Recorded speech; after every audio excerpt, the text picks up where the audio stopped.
certain game plans, if you will, have been set in place even before you incarnated in.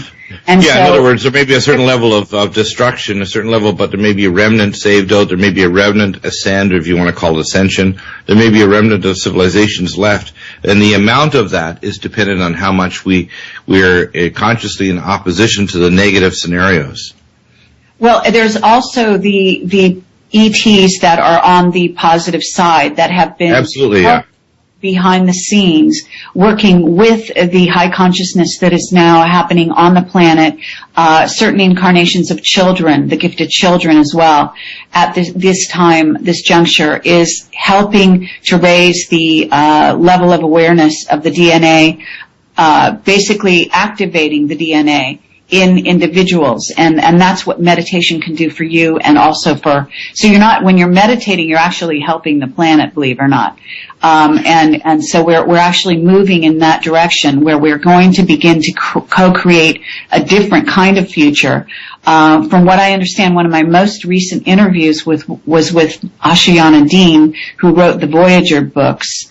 You may be familiar with her. Yep. And she was talking about an agenda that was going to be playing out in 2012, but is not going to happen, that they are postponing it, that they haven't actually completely changed that timeline, but that they have basically pushed it way, way back for about 200 years, and that there are some extenuating circumstances that are now coming to the fore. So this is what her contacts, who she calls, I believe, the Guardians, who are good, the Guardian races. It's a group of races that are working together to change this timeline for this planet at this time, so that we, humanity, will be able to ascend and also go to what they call higher Earth, or basically ascend out of here completely. And that has to do with the stargates. And I'm wondering whether or not you, Dr. Deagle, and also your guest here are aware that certain stargates have been taken over by what I understand to be the Service to Self group, and that other stargates are then being activated. She was talking about her sources when I was interviewing her, and this is like a 7 to 8 hour interview that I did last week in Florida, that there are some stargates that are called the ancient stargates that are now being activated and will become ultimately ascension pathways. Yeah, I think that for those, of course, who are not really familiar with this, it can sound like talking to quantum physics to someone who doesn't know addition and subtraction.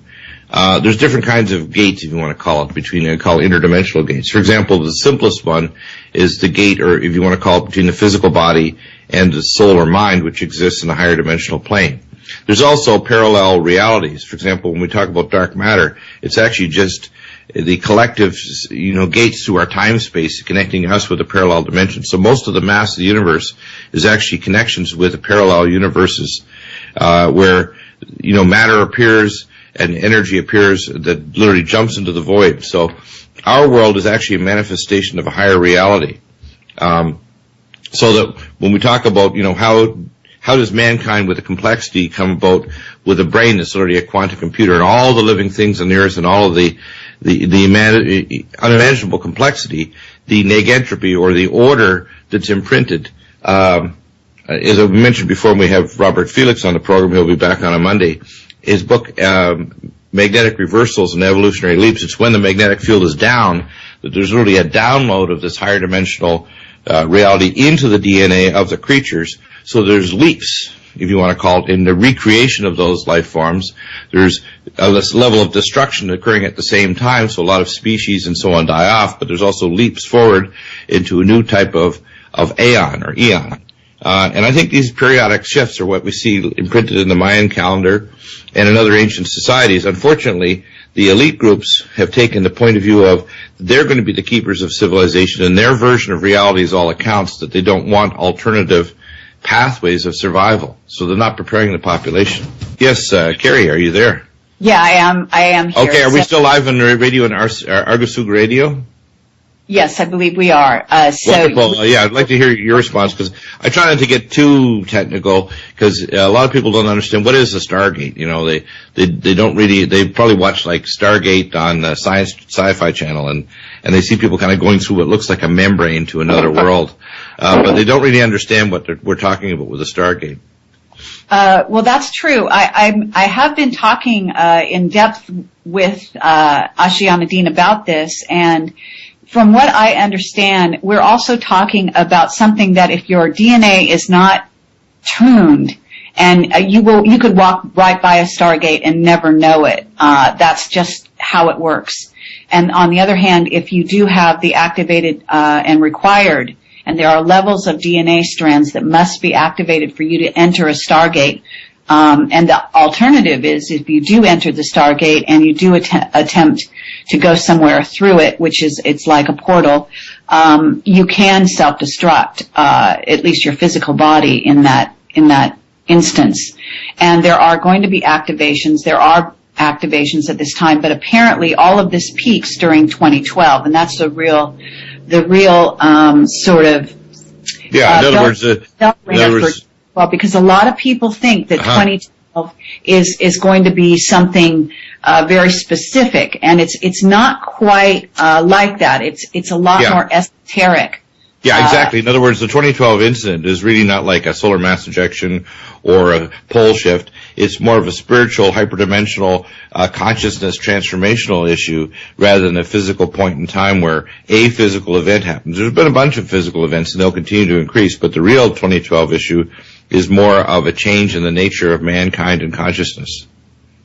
That's exactly right. And so what happens is if you activate your DNA and you do approach a Stargate, I understand there's one in the Mesa, Arizona area. I believe that is still going to be a legitimate Stargate from 2012 to apparently 2017 is the absolute crucial time for certain groups to be able to move through the Stargates into higher Earth and so on. And I do want to say that there's a really interesting corollary to this which people need to be aware of, and that is when you think that you're going to be rescued by a craft, by ETs in a craft, and this is a very deceptive game, and people need to be aware of that. Exactly.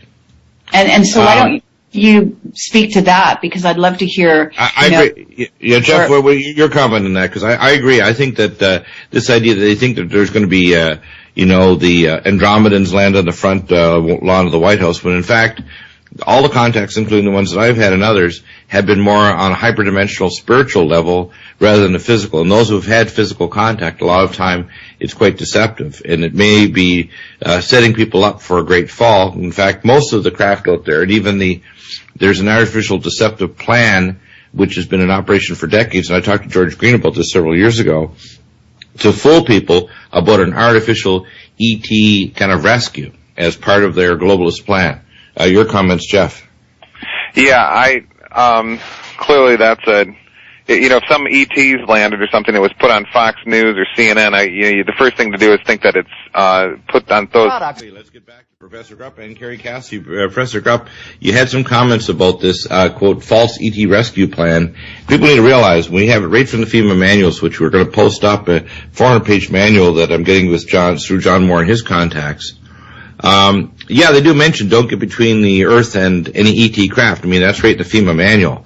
People need to realize this is not a delusion of late-night sci-fi movie buffs or Hollywood. There really are, and most of these craft, by the way, are not ours, 95%, but there are craft from other places, other dimensional realities, other parts of the cosmos and galaxy. You just have to go through the mathematical equations, which is why even projects like the SETI project, in a sense, are a cover-up of the ongoing contact between higher levels of our government and many peoples with these, and they can be very good and very bad and deceptive. So your comments, Jeff. Yeah, let me say two things really quickly in 30 seconds. Let me just address something that Carrie said earlier about how you can't just tell people that they can just change their reality with their consciousness because they'll get frustrated. That's exactly the point. That's the reason I've criticized the book The Secret, because I read that whole book, and that was pushed so much in the mass media. It was on the Oprah Winfrey show and so forth. And what it does is it does not actually teach people how to manifest their reality in the way that they want to. It fails to do that. The book doesn't even talk about meditation on any of its pages from start to finish. It doesn't tie things into how the ancient religions taught us these techniques of changing our reality with our consciousness. And it's all very questionable. And I've talked to so many students who